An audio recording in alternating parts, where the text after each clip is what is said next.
We are live, gentlemen. The first Hobby Chop live. How does it feel? Does it feel different? Does it feel different from any other Tuesday night? A little more pressure. Pressure's on, not to say anything crazy, I guess. Well, you know what? I never edit the videos, right? Yeah, So you've been good this far, so I figure I can trust you to go live. that's what you thought. For sure. I'm, Yeah. I'm rubbing salt in all the Knicks fans' wounds with winning time playing behind me there on the, after Tibbs gets fired today. So, I saw an Instagram account called the Boston Pacers for all the Celtics fans rooting for the Pacers to beat the Knicks, and yeah. But I think that's it's funny. coming. I think it's OKC. It would be crazy. It'd be crazy if it wasn't at this point. They're just such a juggernaut. Like I Yeah, had such hopes for my Timberwolves and Knicks to go to the finals. I got slam dunked on two at the end. yeah, yeah, almost, Ken.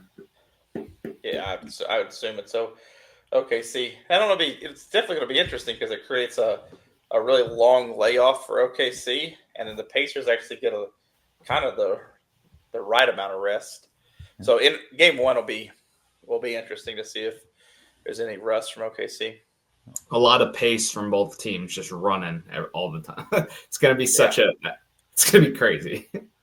So do you yeah, think this is going to be a good series, or is it going to be like I don't watch it, right? But everybody, even the comments coming in, the NBA playoffs are trash. Is this going to be a good series, or is it going to be just trash like I'll what say everybody else OKC is in saying? 6 is what I think. Yeah. Well, that's a yeah. prediction, but that doesn't tell me if it's trash or not. Oh, that means Indiana won a few games, right? Or yeah, I think it'll be a good series, right? I think it's, I mean, the two teams that are playing probably played the bet have truly played, some of the best basketball that we've seen yep, I throughout the agree. entire playoffs, right? There's no weirdness in how either team got there. So that's you know, I think that's important, and it's a really interesting matchup just in the fact that you know OKC is really deep. That's also what the Pacers are. They're really deep, really long, and are going to play 10, 11 guys. So OKC's typical game plan of just kind of running you out of the gym, it doesn't really work as well with the Pacers. Mhm. So that will be interesting for sure. So we have Tom Guidos in the chat, and Tom says here, two markets most of the country just doesn't care about, regardless of quality of play. Agree? Disagree? I think the people in Indiana are psychos about basketball. So I mean, there's definitely a Midwest. It's a Midwest matchup overall, right? Like so. Yeah, yeah, it is a Midwest matchup, and yeah, Indiana's a deep rooted basketball state, so you're going to get um, a lot of fanfare there. I mean, it's the classic case, right? It's two very a mid market team and then a true small market team in OKC getting to the finals. I think the saving grace to that is you have obviously the league MVP and SGA with the small market team, so there's a draw to see SGA play, and then Halliburton is Yeah. a pretty good draw himself. And then you know the other piece is, and this is a little bit um, just interesting because Pat McAfee's tie, in an Indianapolis guy, Sure. his tie to the city, his show is going to be probably live from Indy at least once during that time as well. That's just another avenue that will bring people interest, right? I know when the Knicks were there for Game 4, basically in Indianapolis, the MC handed him the Mike and said, "Cut a promo" at the beginning of the fourth quarter, and it pissed Ben Stiller off. So when all those guys were in town, so it's just I think that brings another element to it. That'll be interesting for sure to try to get people to care about it a little more. I think the MVP being in it is big. I think, yeah, Yeah. because obviously not too massive franchises, like if you think of that, but definitely Indiana has some crazy supporters, and OKC is known as like the loudest stadium when you play there. So, and that's been for a long time. Also, OKC, this will be a huge win for them, especially if you like look historically with the Katie Harden Westbrook like promise of what that was and never happened. So I mean, this will be huge for them. No, absolutely. But so it'll be interesting. It'll be a good series overall. I think. At least I really do hope it's a good series. And I mean, from a hobby perspective, it brought a lot of relevance to Halliburton's cards. I I had a couple this year that I probably wish I'd have held on to now. Sure. Sure. One we bought it. One That's such a short, right? It's such a short run for the basketball. Like you're talking about cards now to have a run, but I know a lot of people, and even we were talking about it back in January, February, right? I mean, that's when you really wanted to buy in on cards. That was the time, right? We had Chris from Card Ladder on, and he was talking about looking forward to the playoffs and things like that. But that would have been the time we would have been buying those cards. Right. Truthfully, I think you can do it in April even and then have a clearer picture, because it's just like each round gets crazier and crazier with the prices.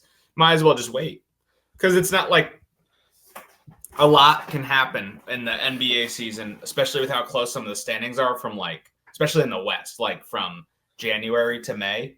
So like you can wait till like early mid-April and take your shots on it if that's what you want to do, I think. Because it goes crazy when it gets in the playoffs. It's round 2 of the playoffs is nutty time, right? That's when everything is selling, and then it really comes down to what pops off, who gets to the finals. The Halliburton stuff is interesting because when we were at Causeway and you two were right there, and I bought that really big basketball lot that I flipped very quickly. That was a situation where I picked up a Halliburton PSA 10 select tie-dye rookie auto. And I flipped it on the spot within a few minutes. But if I had held on to that, it's about to have taken a pretty big jump. So I can't help but laugh to hear you say, if I would have held on to that card, because I know how fast you two move cards. I know. Yeah, but what happened if the seed stayed true and you held that card? I think it wouldn't have mattered. I don't think that card wouldn't have been any lower than it was. Well, sure, the guy also came up and you got it at an absurd price. Yeah, so, right. I mean, that's why I moved it. I guess that also is big into the. Yeah, that was just thinking about a card that I would love to have just maybe somebody not walked up and bought and just kind of happenstance stashed away just because it's a rare card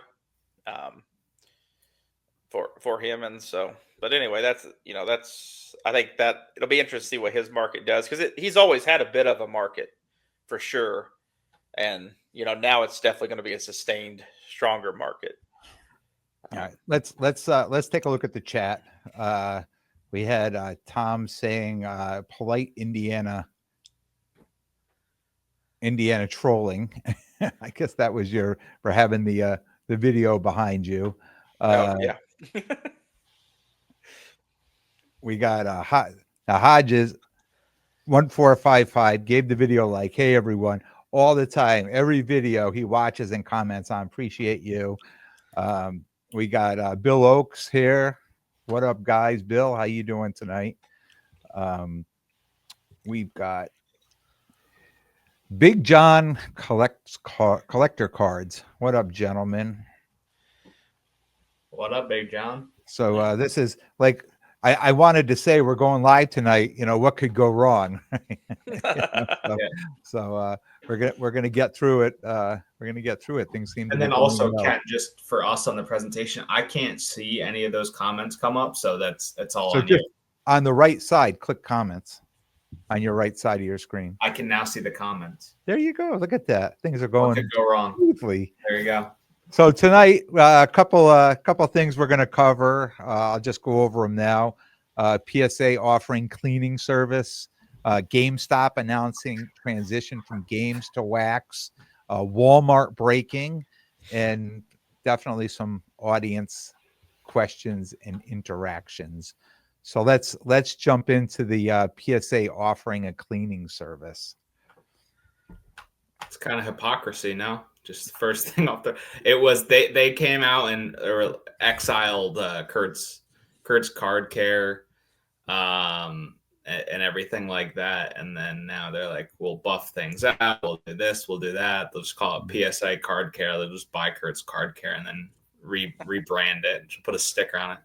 Oh, Bill Oaks, not Ox, no coffee, Zip. I've had 3 coffees. I've been up since like 5 a.m. He meant getting me a coffee. Oh, yeah, no. I went out in the rain last show, and I said I would never do it again, but there I was.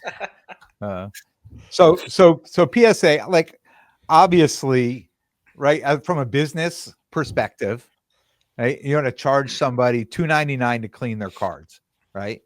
I mean, we know they're grading what, 1 million cards a month. 20%, 10%, 15, 30. I don't know what the percentage would be for people to do that. I mean, you can do the math. That that generates a lot more income for them coming in. I also think with them offering, like, you buy a card from eBay, and I think this is probably where it started, is if you buy a card from eBay and you send it, right? We talked about this service. They're going to send it right to PSA for grading.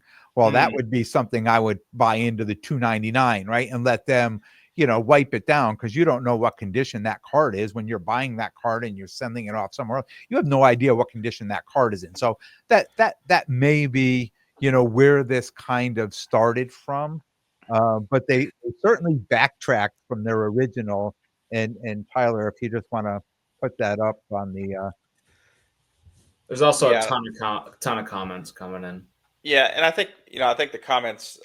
Vintage Card Collector just popped in there and said that it's a wipe down service. It's not cleaning. It is very different. I do think that's important. Ken, you're spot on from when you kind of dig into the intention and the comments, and I'll pop up the original email that went out here in a second, and then also the response from PSA for clarification.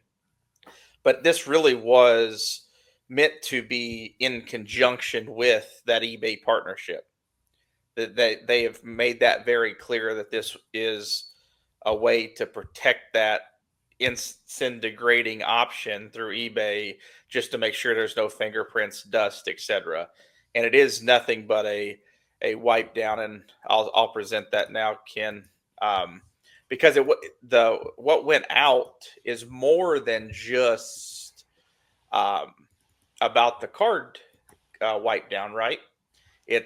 They were actually polling for a few different things, and this is a snippet from the actual email survey that they sent out. And as you can see, card cleaning is just one of 4 items that they were, polling all of us about. And they make it very clear that it's, cleaning and a light buffing to remove fingerprints. The minor surface scratches, I don't understand how the buffing would get that out. Maybe I'm just ignorant to how that would work.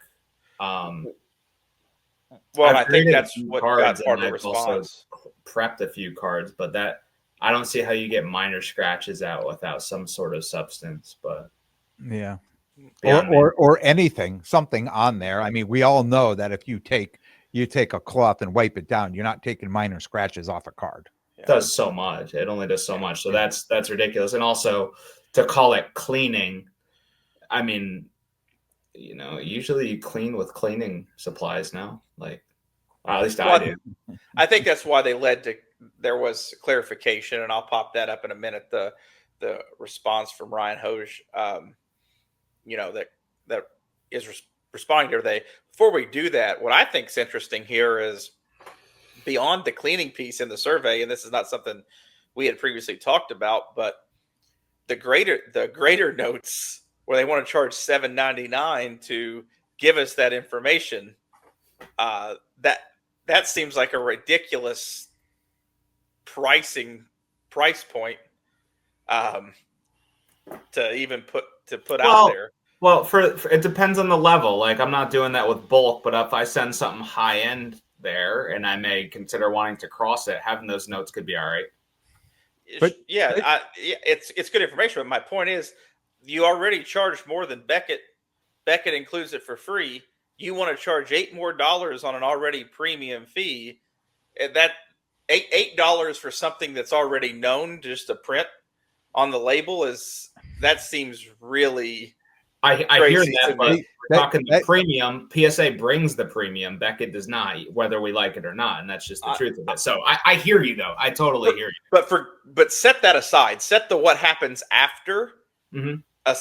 aside, right? This is about you understanding your card, why the card got a certain grade for transparency purposes. So you want to charge me, essentially at least 30% of the grading fee, closer to, just to get transparency. Yeah. That's a ridiculous thought process. Like from their point of view. And what happens on their customer service end? I mean, if I'm paying the money to get the graders notes, I'm going to argue with them, right? The centering, the this, the that, right? I mean, if you have, human beings are grading these cards, so one person looking at it could be completely different than another person looking at the same card. And now you're going to send it in at $7.99. And I just want to know where the complaint department is that I'm going to, because the social media is just going to be on fire when people start getting these grading notes back. And then macro, I think supply chain. This is just another bunch of stuff to slow everything down. Yeah. It's more like how much that is, I don't know. But like if you to clean a card, if they're gonna do like 30 seconds to clean each card, well, yeah, they get millions of cards, so that's millions of 30 seconds. Like that adds up real quick for time. Like that's the thing that I see as the big issue. Honestly, is how it's gonna it could slow everything down, in my opinion. Well, and it does seem like a supply chain logistical nightmare on the graders notes too, because that's so the card goes through, it goes to the grader note goes through this process.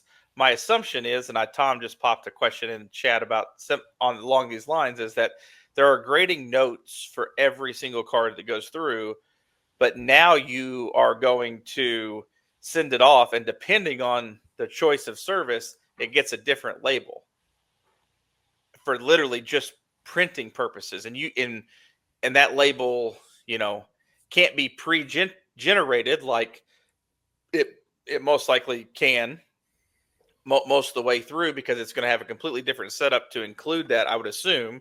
They haven't came out and showed what that looks like, but or at least to my knowledge. And then Tom asked a really good question there, is with the notes being there, what if I wanted to reholder that card?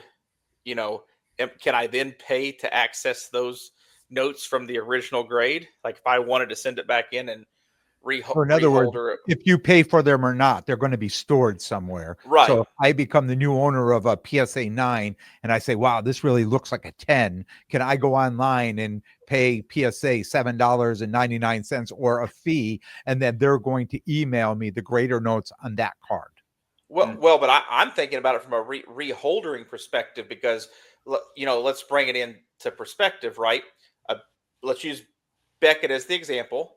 A BGS 9.5 true gem with quad box 9.5s means more than a 9.5 with a 9 subgrade, right? Or if you get into a card where centering is important, the 9.5 centering can change the price on a 9.5 or even a 9 if it has 9.5 centering. Yep. So now my assumption would be that market tendency would carry into a PSA label. And if I've got two PSA 9s and I know one's got 9.5 centering and presents better, especially if I get into like a vintage card especially let's use that as a really good example. Or true gold prisms. You go true gold prisms to differentiate 10s or out of 10. Yeah, I agree. Exactly. True gold prisms, things like that. Low numbered RPAs, or true NT RPAs is an example. But let's get into a vintage. Let's say I send in, two, 1957 Mickey Mantles, and both come back with, a 6, but one's got 8 centering. Now it's not just me pitching the eye appeal to the potential buyer. I'm going to look at that and say, this is a 6 with 8 centering. This is a 6 with 6 centering. This one's. I agree with you. And then also I wanted to mention one more thing that Tom actually mentioned that I was thinking about when you talked first, when we started this, is the liability of it. Like, just like, what if these guys just drop it? They're handling it more now. Like, that's just part of it. And what is that liability? I don't know. Is there something described about that? It's a great question. Yeah. I mean, I think these are all, valid questions. I know we've veered from our original plan of talking about the card cleaning here. Do you have the before and after notes too on this?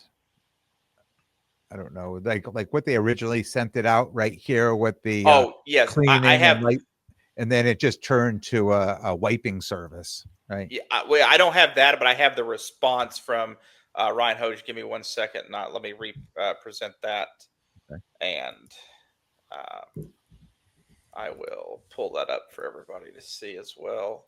While you're doing that, we got Hodges show his as a kid collecting in the 90s and fast forwarding to today. It is still hard to wrap my mind around treating these cards like diamonds. Well, they are gem mints. Yeah.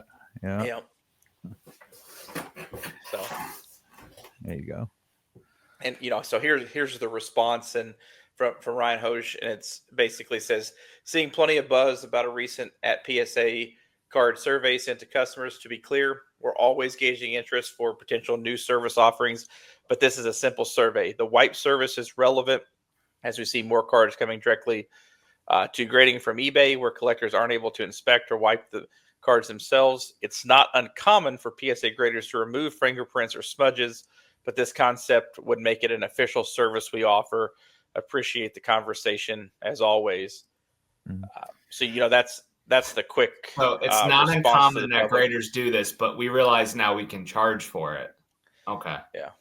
Well, I would have to think before the onslaught of everybody sending their cards in for grading. It was, people would be like, oh, there's a smudge or something. Let me just give that a little brush or something like that. But I think now at the volume of cards are coming in grading, I just could not imagine somebody like looking at each card, like to say, oh, there's a smudge. Oh, there's a this. Oh, I should wipe. Like, I mean, I understand what this is saying, but at this point today, where we stand today, I can't imagine anybody's doing anything extra than this thing's got something on it, it's a 9 or it's an 8, or just keep sending it down the line because we're just so busy in what we're doing. Well, and my question, I guess, is, so let's say you purchase this service. Does this go to somebody first who does the wipe down, and then it gets handed off to the grader, or is the grader themselves doing this as part of their grading process? Oh, okay. Interesting. So is it a different department? Do these go to the cleaning department and then to the grader? Yeah. No idea, but I don't really trust them with their supply chain. It just doesn't seem good. It's just another step, right? Like, that's to your point, Jordan. It's interesting. A little off topic, but I think Jeremiah Wilson just popped a very interesting question into the chat that's probably worth jumping into, and I'll drop this off the screen real quick. With the cancellation of the Shriners 3-day show at the end of June, do you think this is a one-off situation, or may the hobby be getting to a saturation point of shows quantities? Yeah. Ken, I think you're probably best to offer an opinion here. Yeah, I mean, it's an interesting situation, and I always feel one way, and then I actually feel the other way too, because they say there are just way too many shows, and then all of a sudden these shows show up, and you get people the Georgia show this weekend in Marlboro. There was, I don't know how many tables. I wish I knew this was coming, but I know there was a lot of tables, 300-400 tables. I don't know. I know Yeah. Bill Oakes, you're in the chat. If you know how many tables, let me know. But, I heard it was record breaking attendance, right? Going into that show. And, Zip, you and I were at a show in Bristol at the Doubletree, and that place was jammed all day with people. And it was raining and Northeast Expo was going on. So if it was good weather or Northeast Expo wasn't going on, I could only imagine. Yeah. So like I understand the question, and I feel I want to say yes. Bill Oakes here. Bill's throwing up stats. Throwing up stats here. 400 tables at the Marlboro show, and it's being moved to a new venue to hold 1,000 tables, right? And he also put up here 7,500 people. It's a lot of people to go to a show, right? Is that 7,500? Is that the Shriners or the No, that was Marlboro. Okay. And that's 7,500 people with the new show, the new big show that you all were at on Saturday, running against it. Yeah. Ken, you and I have talked about this. I think there's been such an influx of local small shows that pop up, and then it just kind of cascaded itself upwards, causing more larger shows to pop up. And what drives me probably the most nuts is there is some saturation, in my opinion, but it's like some of these folks don't think about communicating or having a little more coordination. Like you have the Northeast, which, George and those guys have a very established track record. Marlboro was great last year. They just crushed it again. For Cliff and those guys, glad they did the show. It's awesome. They want to put on a big show in Connecticut. And you all said it went well, but how much better could it have gone if, you don't run it against that, right? That there is some crossover there. It's Marlboro to Bristol is not that far. For sure. For the people that are going there, right? So, and then with the Shriners being canceled, and keep me honest, that's a lucky promotion show, right, Ken? It is, if I remember right. So, what does this mean for Lucky's there? Because White Plains didn't have a lot of fanfare around it. I heard a lot more negative comments than any White Plains show since I've been back in the hobby. And then now you're canceling the Shriners show. That's kind of two swings and misses, in my opinion, back to back for those folks. So that's, especially since Lucky's just purchased the White Plains show. I also think, though, like I hear you, and in a perfect world, that sounds good. But I think like getting the venues and then worrying about coordinating could be really tough too. Like I don't know. I've never done it, but I just could imagine. Like, for example, like Scott with the Mohegan show, it's like I'm there every weekend. It's like there's a bridal expo or there's a bunch of kids playing basketball. So I don't know. Scott and Mohegan's a different animal. Securing event space. I'm just talking about venues. We don't have. Yeah, I'm just talking. Right. That's what I'm saying. Like securing a venue at Mohegan Sun is a way different animal than securing a venue at one of these other places. Yeah. Right. Like it's booking the Doubletree happens a lot more smoothly than booking Mohegan Sun. Like that's just what that's kind of. There's a lot that goes into booking Mohegan Sun. The security and yes. Yeah, 100, 100%, right? So like when the Mohegan show just what did it run against in I just remember Carmageddon that weekend. Right. What did it run against? It just ran against something. Was it in the November? November ran against Quincy. So that was And it's two different states, but Connecticut and Massachusetts, for some states, if you lived in Texas and you said there were two shows, it could be 7 hours apart, right? But these being one in Connecticut, one Massachusetts, they're within an hour and a half of each other, right? Yeah, and for someone like me, truthfully, it doesn't really matter to me. like how this like honestly though, like I'm a grifter. I just go wherever, you know what I'm saying? Like it doesn't matter to me. Like you guys set up, it may affect you and positively or negatively. Like yeah. I mean, the thing is, as as an attendee, you want to see you love to see all the tables. 250, 400, 500, like you love to see all those tables. But as a dealer, not so much, right? I mean, that's a lot of competition for a dealer. Again, if you're setting up in a room with 1,000 tables or 750 tables, or you better hope that you have inventory that is, one-offs and not the same as what's in everybody's case around this room, because if you're not the cheapest or willing to be the cheapest, you're probably not going to sell many cards. So Yep. I think looking at shows like this, there's two different ways to look at it: whether you're going to be an attendee and walk that show, or you're going to be a dealer and set up and hope to be selling cards at that show. We have here Jeremiah Wilson says, on a given weekend, I could go to 3 to 4 shows each Saturday and Sunday between Mass, Connecticut, and Rhode Island.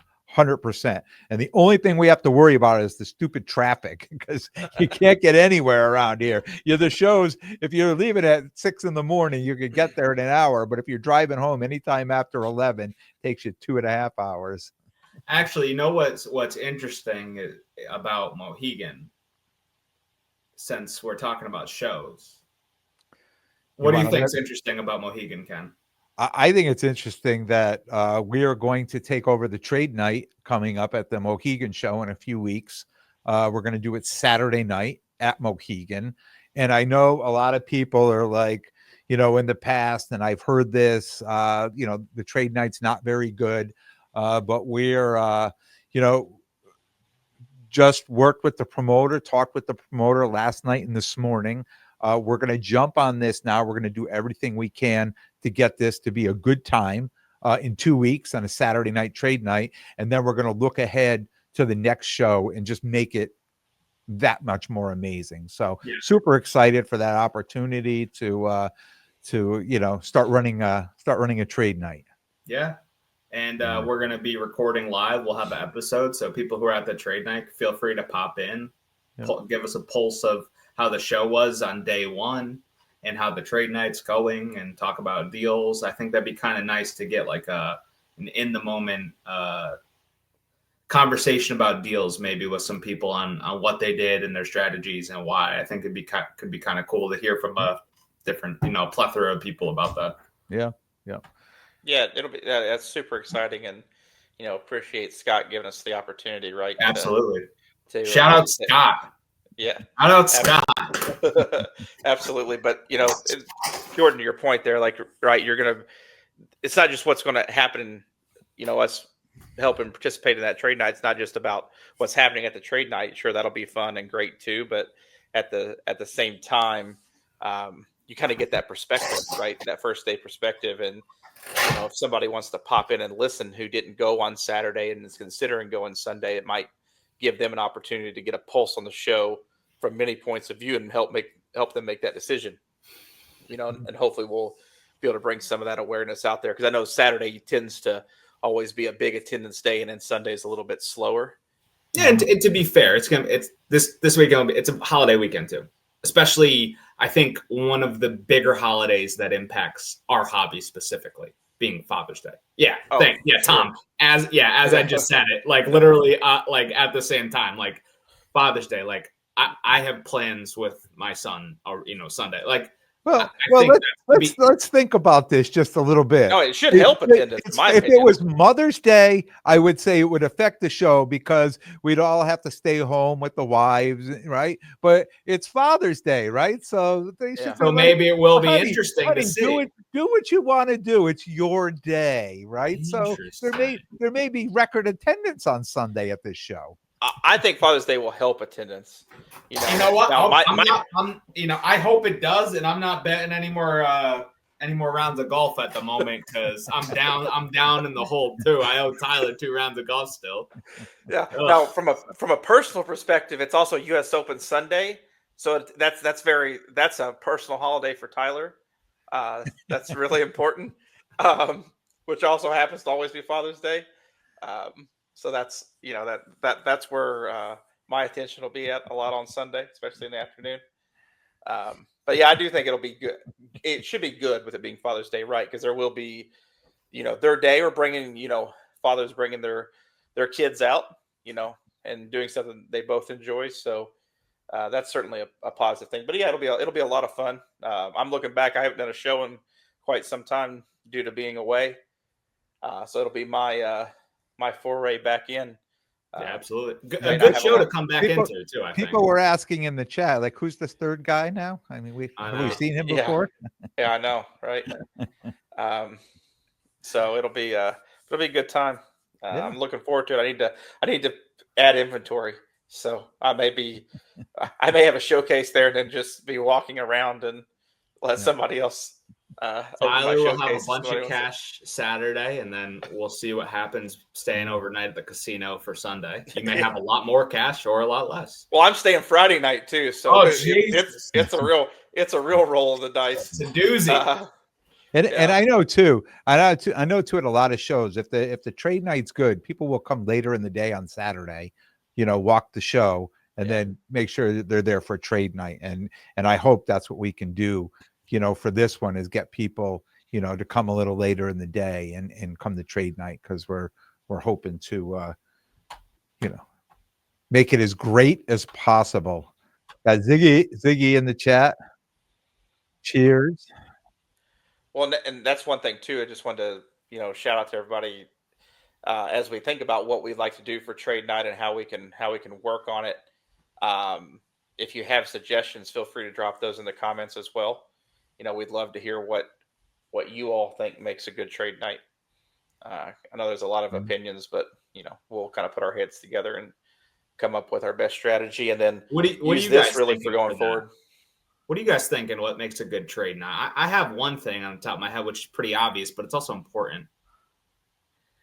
I think it's just attendance, like just having people there is. I mean, I know it's like a duh, but like it's really important. Tom G asked, "Do you need a paid admission to the show to attend trade night?" No. No, it's in a separate room usually, right? It's in a separate room, and it's after that show closes. Yep. Yep. And hopefully, Iggy says giveaways. Always bring the crowd. Hopefully, a draw to the trade night is a live content. Hopefully that's a draw. Yeah, I think it's really right. It's getting attendance, but it's also getting the right attendance. If I really think about Ken, when we were in Atlanta at Culture Collision, what made that trade night the one at Jeff Wilson's place and Cards HQ, that was really cool. It was nice to get in there and a lot of people, but it was so packed. It was very hard to move in there. But the night prior, the Friday night in the hotel lobby, what made it really awesome was that a lot of the dealers or people who were walking the shows who tend to be big buyers or content creators, they show up and they put their stuff out, and that brings people in, right? There are cards that show up in that room that you may never even have seen out there on the showroom floor. Yep. And I think that's what happens sometimes at trade nights at National and things like that too. Is there's stuff that kind of just comes out of the woodwork that nobody ever knows that's in the room that shows up at trade night. And I remember that, you buying at that show, buying a couple really higher end cars that somebody sold you at that show and bring them to trade night, and you were the belle of the ball, right? Everybody came crowding around when you pulled those cards out, and they didn't last long. they were probably, an hour in your possession before they were moved. No, yeah, exactly. And then I bought a couple of two of the bigger cards I bought in Atlanta at trade night. The Allen Black Pandora and a Jordan Refractor. Interesting, an Allen Black Pandora. Yeah, the Allen Black Pandora, a little bit older one though. So it was, that's just entry his piece, and Tom's asking, how does space allocated at trade night? It's usually first come, first Yep. serve, Tom. And Ziggy, no, it's trade night at Mohegan for. Did Bill just say he's donating a case of Optic for a break? Yeah, I mean, we appreciate Bill, you, Bill. that's so generous, Bill. Yeah, first come, first serve. I mean, I've never seen anybody bring their own showcase to a Yeah, trade it's not night. BYOS. No. Yeah. No. Yeah. But grab your case, set it up, throw it on the table. Usually one of the best things that I see at trade night is, a lot of people will spread their cards out, but I like when people set their case there and prop it open and, throw 4 or 5 cards that draw attention to it. And then you sit down and kind of thumb through their case. And that's a really interesting, nice way to go around trade night and do that. A lot of deals happen that way. I feel like just you get a table space and put the cards out, kind of, claim stake to your land, and this is where I am. Come check it. I feel like that's the way to go. Yeah, it evens the playing field, right? So it's nobody paid for that table, so everybody's on the same level of the buying and selling there. And somebody else, like a few people have asked me about trade night, like, is it only trading? I'm like, no, I think there's probably more buying and selling than trading at trade night. We just call it trade night. Yeah, for sure. And I think really when you think about some of the big shows that have had really strong success, and it's also when I'm thinking about this, right, the Dallas show, huge trade nights there, and just kind of watching the evolution of what Ryan at Card Collector 2 has partnered with the Ship Shawana show, and they just had another awesome run of that show, and a massive trade night. It just enhances the show, right? If the trade night really gets going and gets successful, it keeps people there. Yes. Also, I just want to say I don't think we could ever run breaks there. With the gambling aspect of it being at the casino, like I don't think we could ever do that. That'd be a Scott question too. I don't think that could ever happen. Yeah. I was just thinking about that because I know they're very strict with the dealers about any sort of like even spin wheel or like none of that, right? Yeah. The answer is you can't, because it's very in the dealer contract for Scott at Mohegan. There no games of chance are allowed. So none of the other little kind of, pick a number, spin a wheel type things that go out there. There's no games. And Big John just called it out. Yeah, no games of chance. So. Yeah, I just thought of that as they were because it'd be cool to do that sort of thing. But obviously, you can't do that. Yeah. Yep. 100%. All right, you want to jump on to move on to our next topic here? Yeah, the GameStop announcing transitioning from games to wax. I mean, did we think that was going to take long at all? Well, they have the infrastructure to be a nationals hobby shop off rip, so that's a huge plus. They already rolled out the PSA grading, which I know has been hit and miss. I think I'll tell you what, everybody I've talked to that have used them for PSA grading has really been pretty positive. I personally would never, like, I get in the zone here and I prepare my cards, I ship them, I do everything myself. But people who don't want to get into doing that, people that have used it have been, pretty happy. I mean, I've heard positive things about it. Yeah, I agree. I've heard a lot of positive things. Ziggy says, I'm shocked with all the positive reviews on PSA subs at GameStop. So he's hearing the same thing.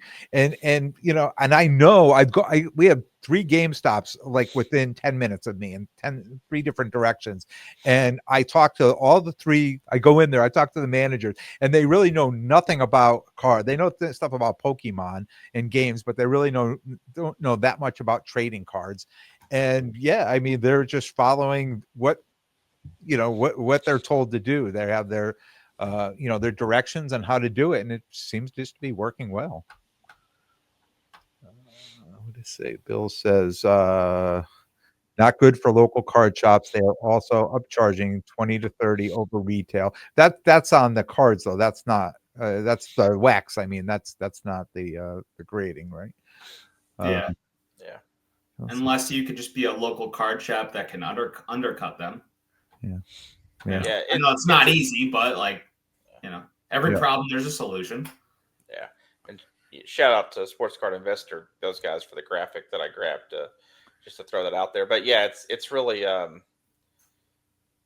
it'll be interesting, right? Because I don't think that you will see the upcharging on retail wax from somebody like GameStop, right? It's just going to be the price that it is what that SRP is. Well, to Bill's credit, I've seen that. Like, I've walked into a shop and like maybe it's going to be different now with the shift, but like in the past, I've gone in there where they've had like megas and blasters over retail. I've seen that firsthand. But, so I can really?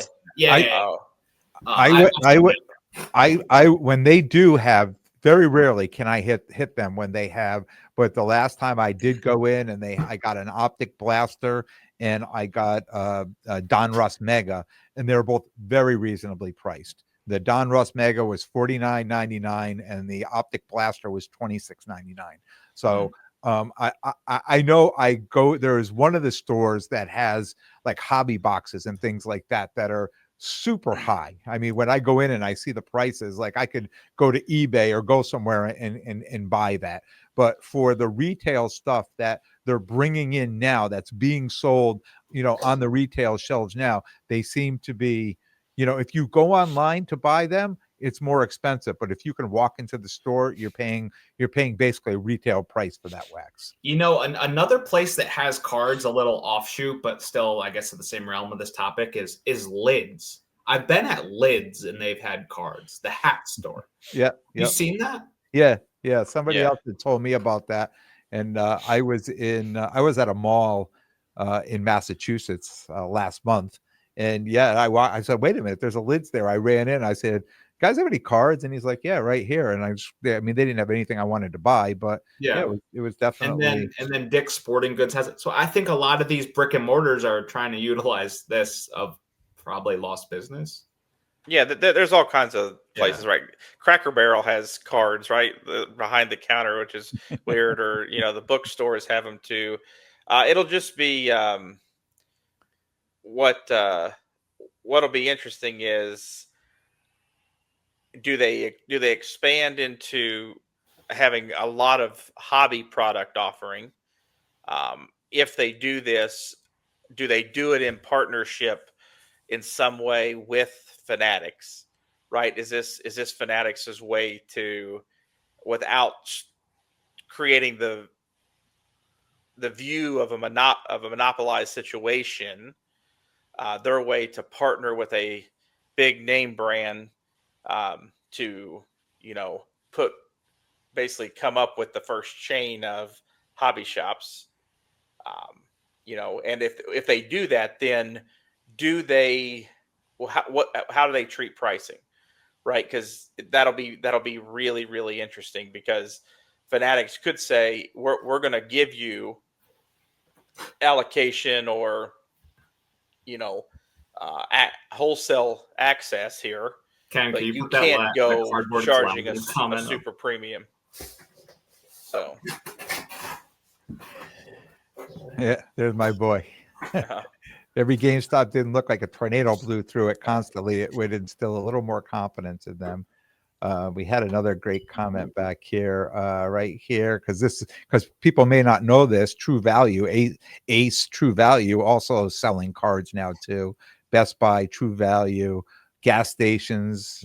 Retail is big right now, and it is. I mean, and no matter what you say, right? No matter how much they put on the shelves and how much they're producing this wax, it's blowing off the shelves as fast as it's going in there.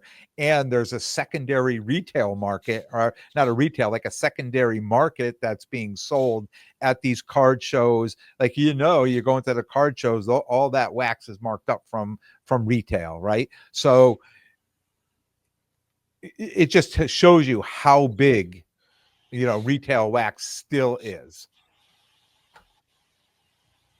Here's another comment here. It's easy money for all these places. Pokemon and sports cards are hot right now. They carry them to draw people into the store to hopefully purchase the other products while they're, Barnes and Noble too, Dick's. You know what? The Dick's around here for us, they don't, I've never seen any wax in the store. I've gone to a few of them and I just stopped going. I actually ripped just random Pokemon a while ago, and I pulled this whale card that I sent off the grading, and we'll see. I don't know. I had no idea what I was pulling, and it looked like a PSA 10, like did $200, and it was like a whale, like just bobbing, like a. I have no idea what it was, but hey. That's all I know about Pokemon is there's a whale that I have. Bobbing whale. Please, chat. Tell him what he had. Jordan, the next time you decide you want to randomly rip Pokemon, just send out an SOS text, and we'll provide you something else to do. It's that's not your world. That's not no. So I'll explain. My brother-in-law was in town that you guys met that did our logo. He goes to school at Full Sail, and he's big into Pokemon, so he was just talking to me about it, and I was like, all right, let me see what it's about. And still don't have any idea, so, but hey. That would be me. I could rip open the most expensive package, and unless it said Charizard on it, I would have no clue. That would be the only thing that I would know. So Tom says intervention's coming soon. Way too late, Tom. Where you been? All right, last topic we had here was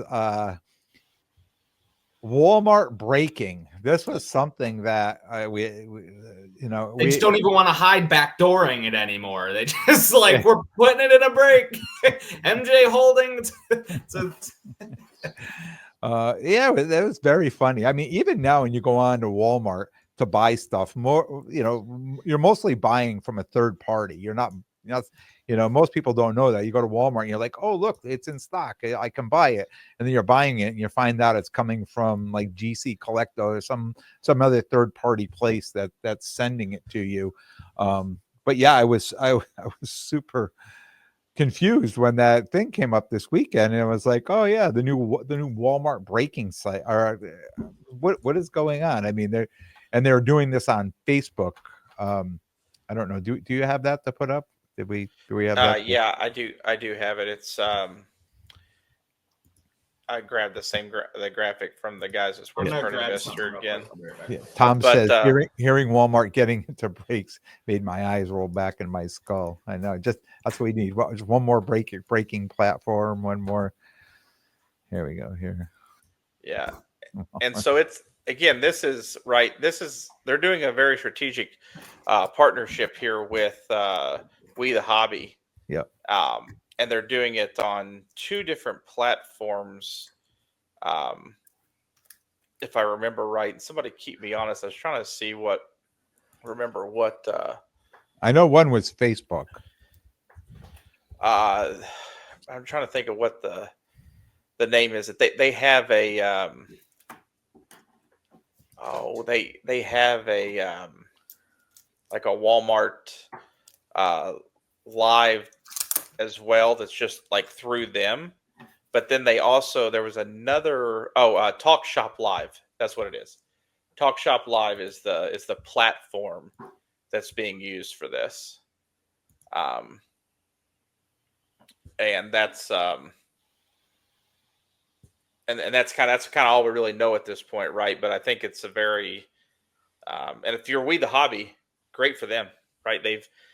They've went out and basically found the biggest retailer to say, we're going to put you front and center at a place and let you try to draw people here. And We the Hobby has such a large following. Yeah. And listen, there's a reason why. If you've ever done any business with We the Hobby, I've sold cards to them. I've also participated in their breaks. It is a very well ran operation. They have really strong products from a repack perspective. Have a variety of price points and entry points for you to do business with them. And they're also a brick and mortar card shop too. up there in upstate New York. I believe they're in Rochester, if somebody keep me honest, but I think it's Rochester.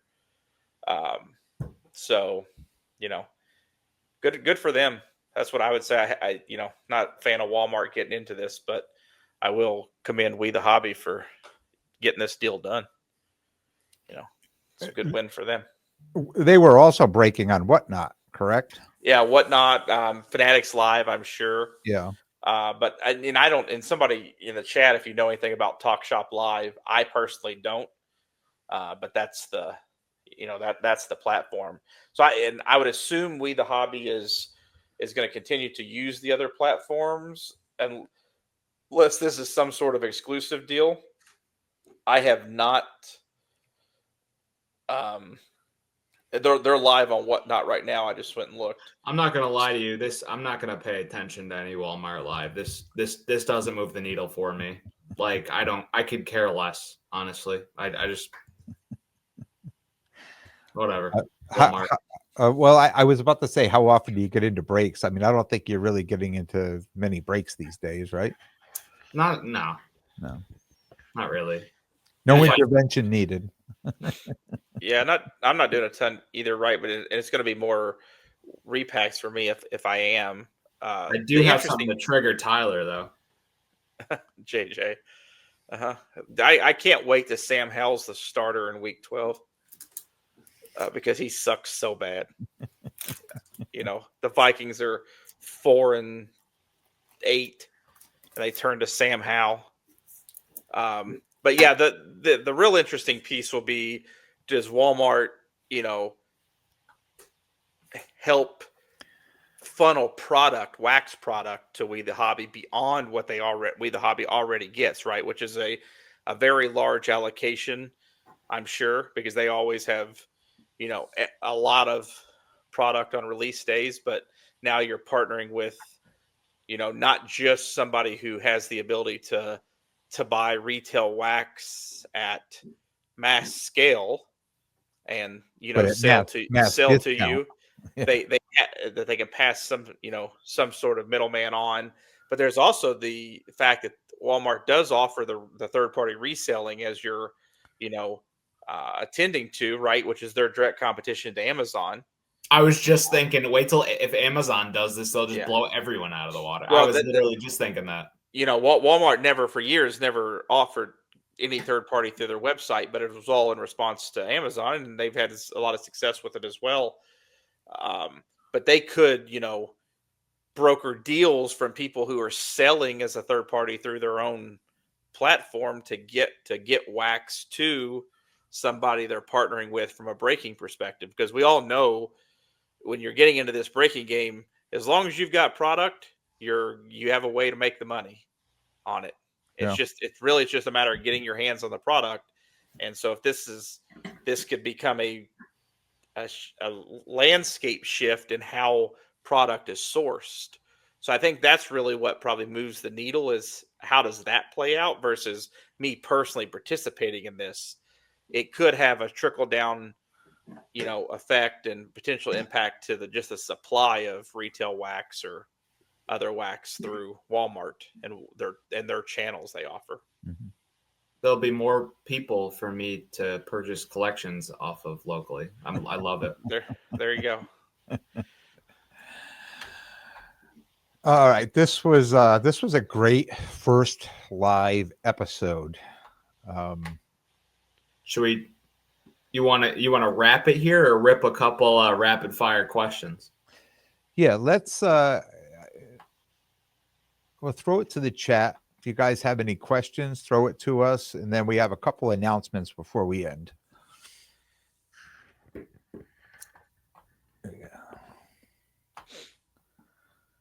Wonder if there's a tip point for Topps Fanatics printing all these products to fill all these breaks. The odds go way down. People get burned. I just don't know at what point the market is so saturated that like the values are just drop below the point that it's worth trying to get in and get the cards. And I know, Tyler, you just said if I'm going in, I'm going for a repack, because you're going in. Repacks are, mostly already graded cards, and some from this year, but mostly from previous years or previous sets and things like that. I don't know if you want to touch on that a little more, why you're doing repacks over, and is this the reason why that the wax is just so oversaturated? Yeah, like I mean, my if the amount of wax that or little amount of wax that I've bought this year is kind of astonishing versus my first year back in the hobby, especially from a retail perspective. I mean, I purchased 2 Donruss Megas. I have not purchased any optic retail. I purchased 1 retail Prism box, 1 retail Prism blaster, and I think 1 fat pack box, and that's all the Prism retail that I bought. And it's just because I just don't want to go chase silvers, right? Yep. Because if I see another freaking orange laser or anything like that, just crater in value over time. I just don't want to deal with it. It's just not for me. It's great for those of you who all do it. Ken, you like to rip and grade. More power to you. It's You know just what? not. I tell you what, I've only been ripping Prism WNBA. That's all I've been ripping. That's all I've been getting. The blasters, the hanger boxes, and just those chases for Caitlin Silvers, and then a number of other players that I'm chasing to hold on to that I feel could move the needle either this year or next year. Yeah, just not for me. And if I'm gonna spend the money, I'd rather take the money that I would spend on a lot of retail and throw it into a hobby where I could get something massive. And I think that'll really carry over into the Fanatic space for me, because of the ability in hobby to get some big time autos, because we're Yeah. not going to have as much auto competition. And then I think Tom had a really nice question, Ken, about the Yeah. Just real quick with that, I just think it really depends on strategy too, because like for you saying you don't want to deal with that, like the people who get those and grade those, like a lot of those quick have absurd margins, and you could just rinse and repeat it at a low entry cost with like little risk. So like if you can up the volume, you can get that like big value. You just have to do your volume. So, but it's totally what's your flavor and sort of thing in the hobby. Staying there for a second, let me ask that, Jordan. To you. Is that the people? Is that people buying those retail cards after they've already being ripped, and then making that grading move and making the margin there? That, to me, that's absolutely possible in a good Yeah, way. well, I mean, I guess if you rip it, you're just going to have risk about ripping it yourself. What you're getting. Oh, you're saying just ripping it yourself? Yeah, that's not like Ken. Well, yeah, Ken rips. Ken loves to rip a lot of product, and he sends it off himself, right? Gotcha. You're out there hunting more of those value cards and what you do, but you're not ripping a ton of wax to get that card. You're just buying that card. Yeah. If it's gradable, and then you're going. That's a different. That's a different animal there. Bill's in chat. We all know he loves to rip and hunt for downtowns. Wait, he likes downtowns? I didn't even know he knew what those were. So, but but to pop back, I think Tom's question is really, really good. Thoughts on lateral moves in the hobby? When do you get over sunken value syndrome on a card and move on to something else? Jordan and Ken can really attest to this. I'm huge on this. You have to move, right? If you buy a card and you get burned on it, just get rid of it. Do not set on it. Do not hold it. I'll give you all a perfect example real quick. I bought a really nice Puka flawless RPA this year at what I thought was a good price, and it just gets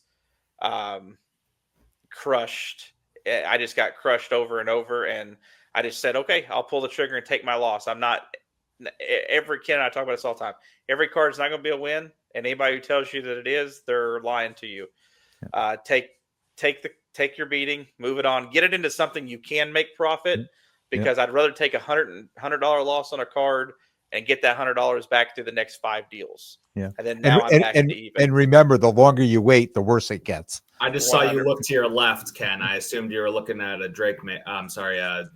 Mac Jones stash when you looked off to your left. No, it just gets worse. And no matter what you think, well, maybe it might get better. Maybe no, just take what you can get, move on, and make the investment into something else that you feel's got a better opportunity for a win. Yeah. And Scott had a cool comment about back to the ripping there real quick. Always rip what you enjoy to collect. It feels better that way. I couldn't agree more. I agree with that. What I've ripped more this year is 2001 Upper Deck Golf hunting Tiger Woods rookies that I've went because JB and Milford has had some of these boxes and I bought every one he has because it's fun as hell for me to sit there and rip that. My brother came and visited me before Christmas. We had a blast, each ripping a box of those. Both pulled a Tiger rookie. I built a Tiger's Tail set out of it. Didn't care how the box turned out. It was just awesome to open that product. Yeah. Right. And that's a great advice. We got a backlog. We gotta be quick. We got a backlog. Yeah.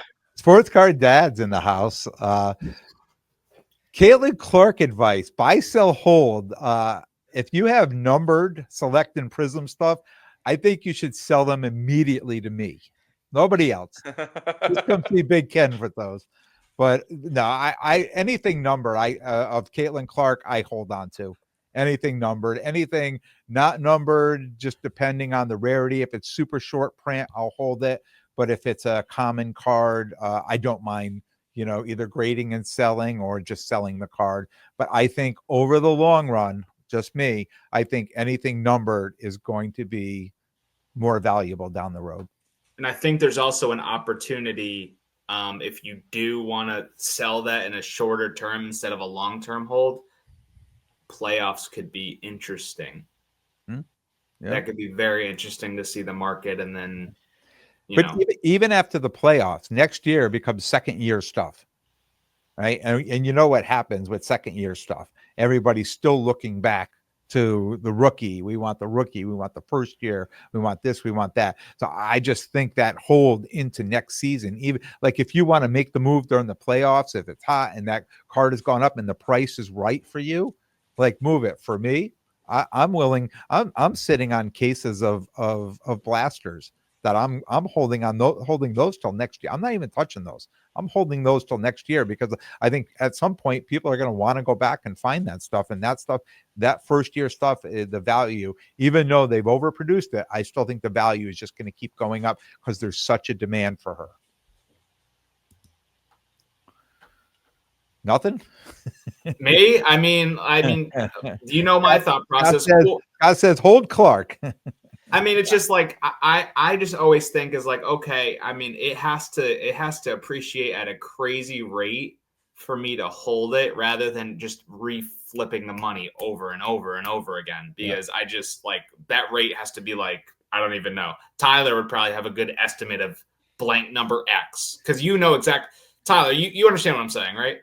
Yeah, no, for sure, right. Then, and I think there's a lot of cards that if it's the really heavily printed Caitlin Clark stuff, I'm with you, Jordan, where I'm just gonna move it at margin as fast as I can. But I think going back to what Ken said, if it's numbered, if it's an auto, I'm with Scott, Ken on this. It's hold those cards. I don't think there's a certain amount of them I wouldn't even flip for margin right now, because I think the one thing that's very important with Caitlin Clark is, and I've said this a couple of times on here, it's like going back to 1986 and watching 86 Fleer boxes being opened, and you can get your hands on Michael Jordan rookies.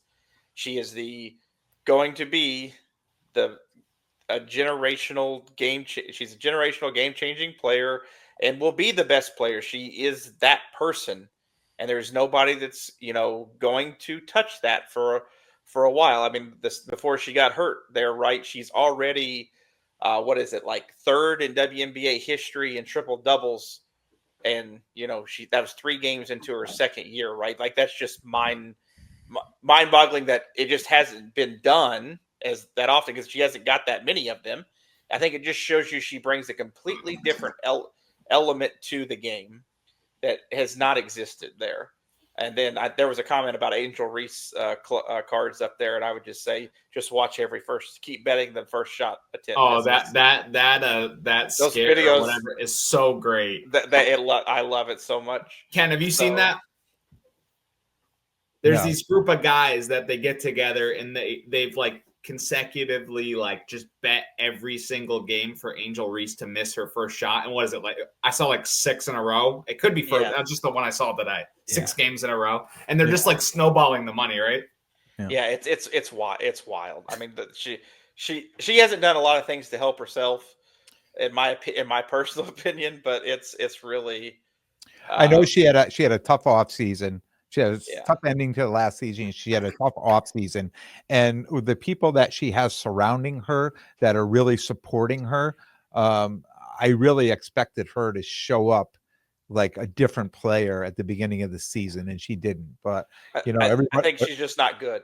That's the real answer. She's not good.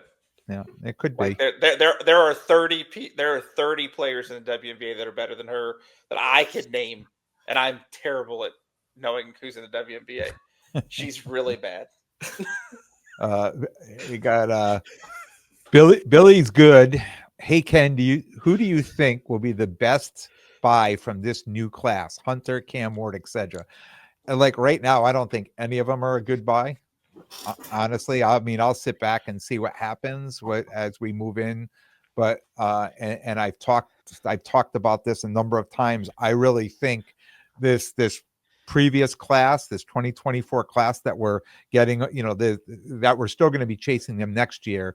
And I'm glad they're making all this extra, wax, because hopefully there'll be enough around next year to keep, if you want to rip, to try to get, some of these quarterbacks that we're all chasing now, with the Daniels and all them, because I really don't think there's going to be much to chase in this next class. I think it's going to be similar to the 2022, that the wax was just not popular. Yeah, my buy for the class would be Genty. Yeah. There'll be somebody who comes out of it probably that'll be interesting, right? Like where I would probably take chances is a guy like Tyler Shook, right? He's gonna most likely win that New Orleans job, and he is older than Spencer Rattler, so yeah, right. And he'll just have opportunity, right? So that could be something that, and there'll be early product cards out before that could happen, and there might be somebody else who comes from deep in the woodwork. But the 2025 NFL class is a lot like the 2024 NBA class. I think very Jackson Dart similar would be comparison. Good. I think Jackson Dart will be a good hold. I don't care if anyone agrees with me or not. I think he'll be a good hold. And then also, just opportunity rises there. Quinn Ewers is behind Tua, so he'll probably play half the season. Yeah, he's garbage. Oh no, I'm just saying like there's an opportunity. Because Tyler, don't hold back. Tell us how you really feel. Is he in the same level with your JJ McCarthy? No, JJ McCarthy's 1,000 times better than Quinn Ewers, and that's saying something for me. Oh wow! I'll make a bet with you about Jackson Dart. He starts. I cannot afford any more rounds of golf. There's no bets to be had. Jackson Dart will start fewer games for the Giants than Daniel Jones did in his career. Career? Well, how many games is Daniel Jones? Not that many. That's how little I think of Jackson Dart's ability to be a long-term starter. Daniel Jones will We're going to be cooking with Russ this year. Yeah. Give me a lot of Russ. Yeah, I'm not even making that bet. I'm in the hole, man. I'm not chasing my rounds of golf here. Yeah. It's have a first one. Yeah. No, thank you. No, thank you.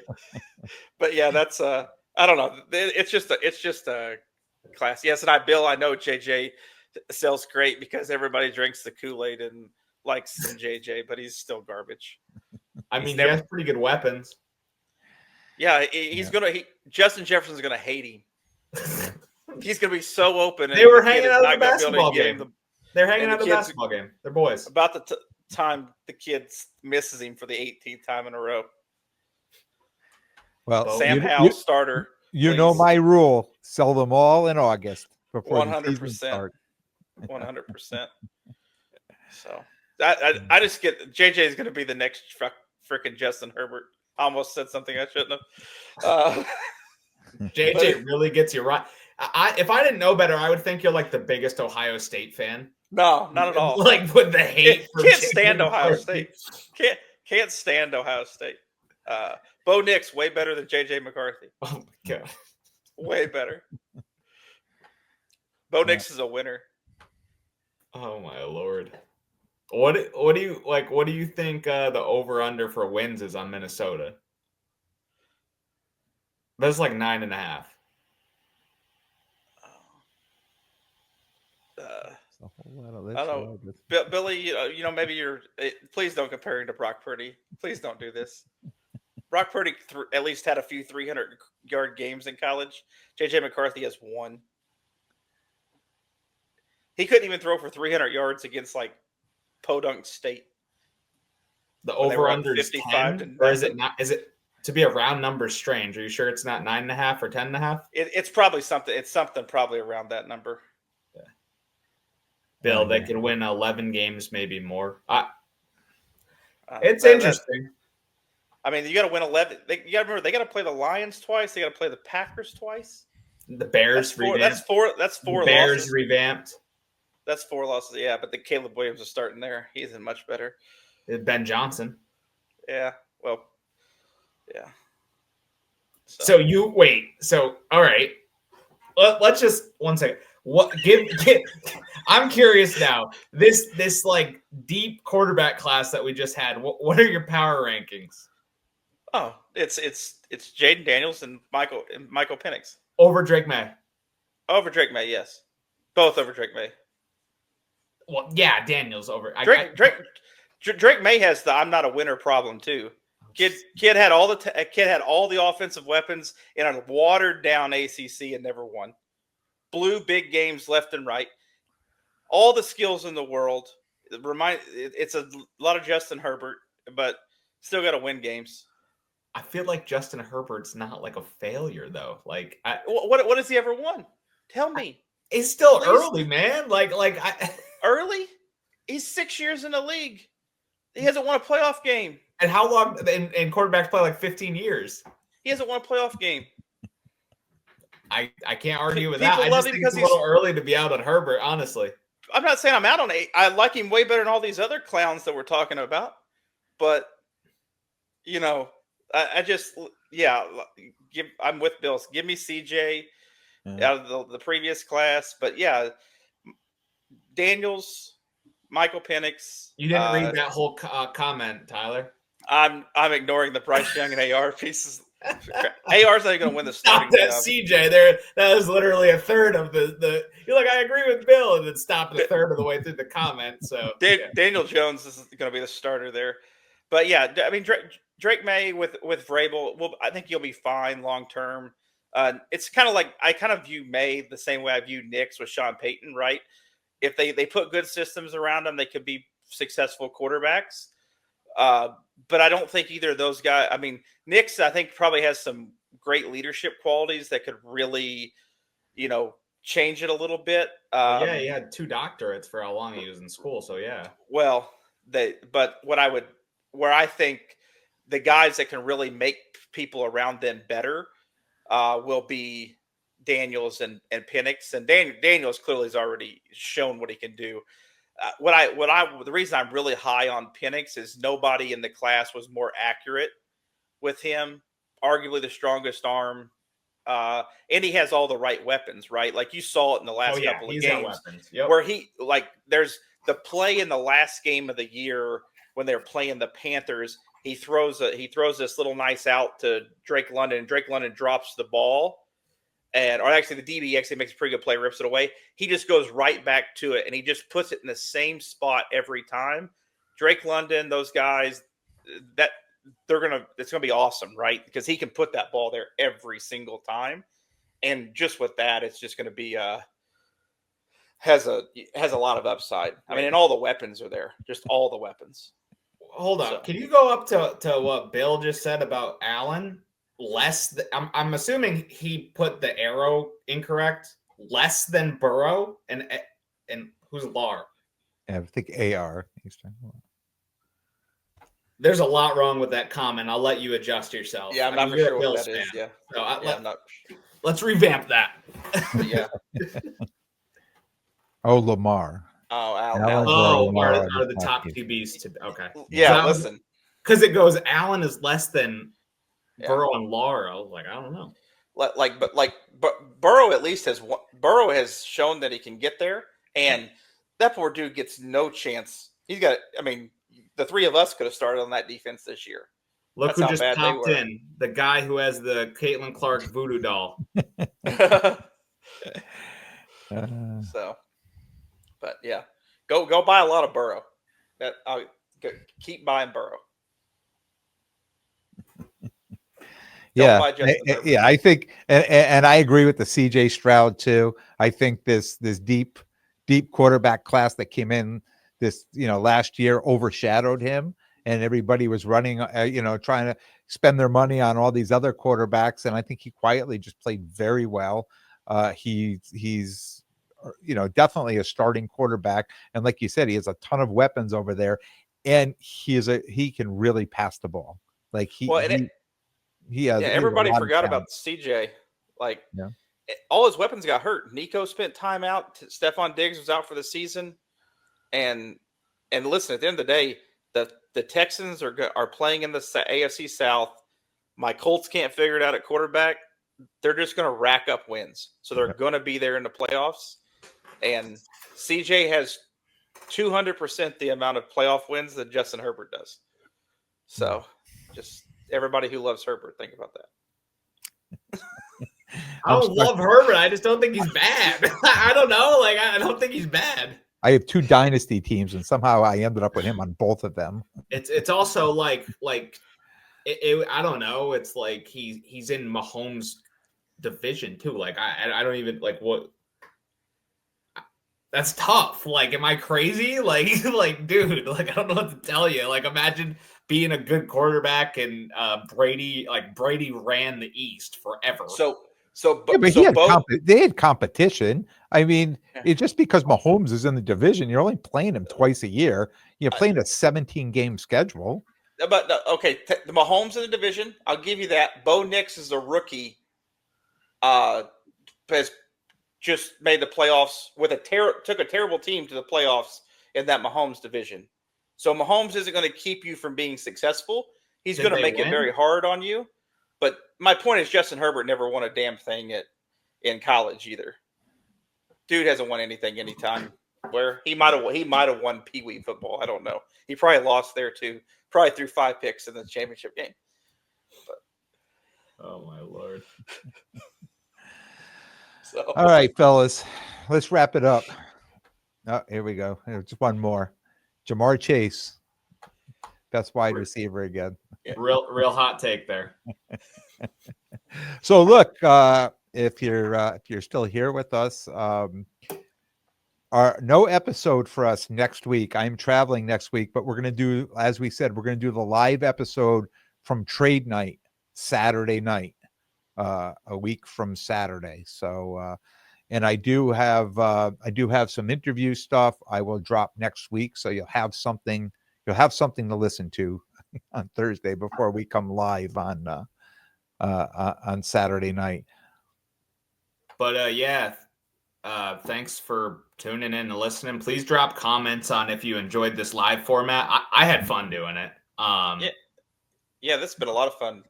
Being able to take the comments at the end and just kind of go with it.